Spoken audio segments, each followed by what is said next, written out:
There's a stage in many tutoring businesses that doesn't always get named or necessarily talked about very publicly because it's not really dramatic or chaotic as such. And it's the stage where the business is functioning well, but you have changed. You're not quite the same version of yourself. Students are progressing, income is steady, your reputation is solid. Everything on the surface is actually going well. But when you look at the way your business operates, there's this kind of subtle sense that it was designed for an earlier version of you. Now, I've experienced this more than once in my own journey.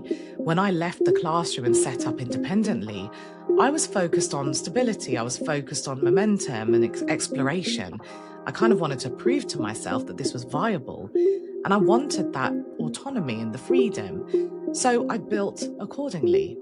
And as the years passed, my confidence grew and I kind of reframed how the lens that I was seeing everything through because my experience deepened and my priorities evolved. But I realized that parts of the business were still structured around the person I'd been at the beginning, the person who had just left the classroom. So that's what I really want to explore today.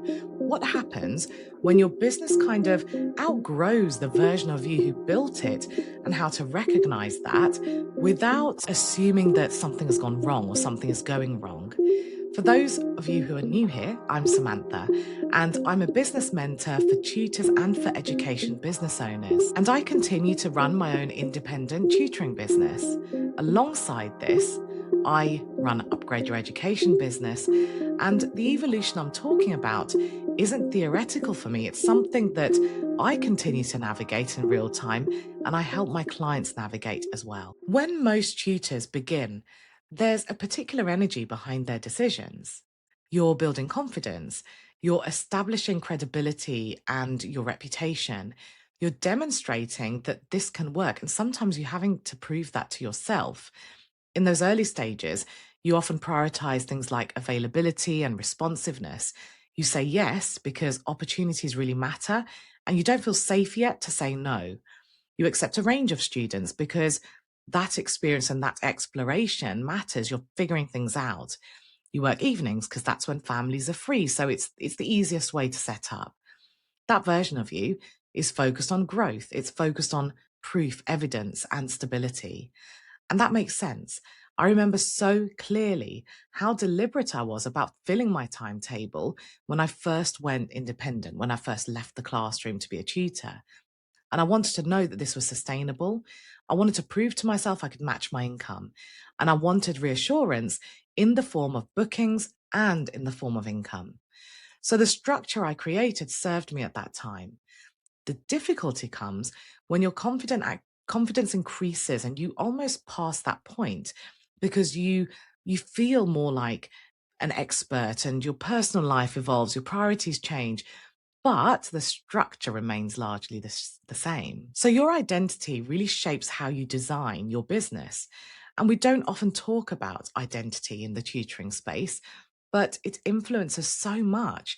It influences more than we probably really realize. If you still see yourself as someone who needs to prove their value, who needs to evidence that this is sustainable, this is viable, then you might price cautiously. If you still see yourself as that helpful teacher who must accommodate everyone, you may soften your boundaries. If you still feel grateful simply to be booked, you may hesitate to refine who you work with because you don't want to say no to people. None of these are flaws, they're reflections of the stage that you were in. But over time, your identity will naturally shift. Maybe you're there, maybe you're getting there because you accumulate experience and you see patterns. You recognize the results that you very consistently deliver. It's not a fluke, it's not a one off. And yet the business can continue to reflect the cautious proving stage rather than that confident and experienced stage that you're actually in right now. In my own journey there were moments where I realized that my standards had risen, but my structure hadn't quite caught up. It wasn't there to support those standards.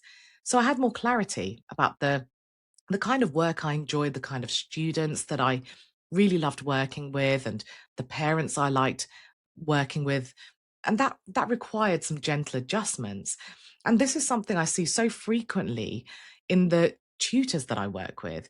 They've matured professionally. They have a much clearer idea of what they prefer and what they don't want to do. They have stronger instincts and they're usually right. But the business still carries this imprint of the earlier decisions, and they can't figure out how to make them align. And that's often where the friction begins. So there are some subtle signs that you're at the stage where that evolution is needed. This kind of misalignment actually rarely presents as a crisis. It just tends to show up as this kind of dissatisfaction or discomfort or feeling like you're not quite in the right place. A sense that things are working, but you're not excited and you're not feeling stretched and challenged. You might notice that you're feeling slightly constrained by your own offers, by how you've designed things. You might sense that you're actually ready to be more selective, or you just want more, but you don't know what more really looks like. You might find yourself actually wanting to simplify, not offering quite so many things. I have felt that way a number of times. I felt that way in my tutoring business, where I no longer wanted to be everything to everyone. In fact, when I started, I was teaching multiple subjects. And it didn't mean I cared less. It just meant that I was clearer and more confident about where I was most effective. I've experienced in this work, I have streamlined what I offer. So, allowing that confidence and that clarity to really influence my business design actually required letting go of some earlier habits. And that can be really uncomfortable because you're letting go of familiarity.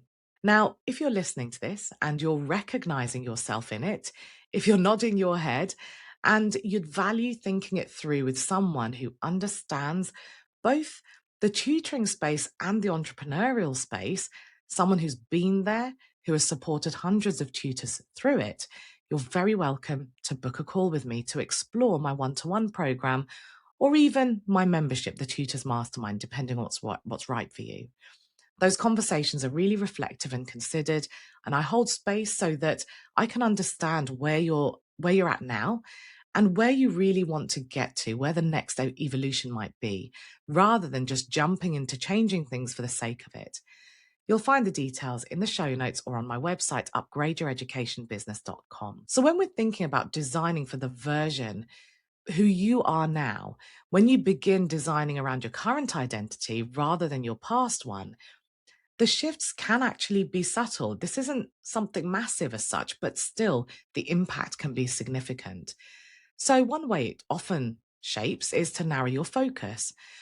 You might narrow who you work with, the subjects you teach, even down to the exact exam paper, for instance, that you teach for. You might start looking at your offers and refine how they're positioned. You might become clearer about the standards that you hold and be unwilling to compromise on those.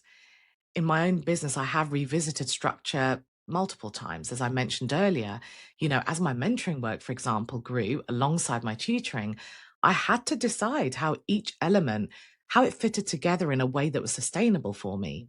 So it required thinking about capacity, energy, price, long-term direction, structure, in a more integrated way.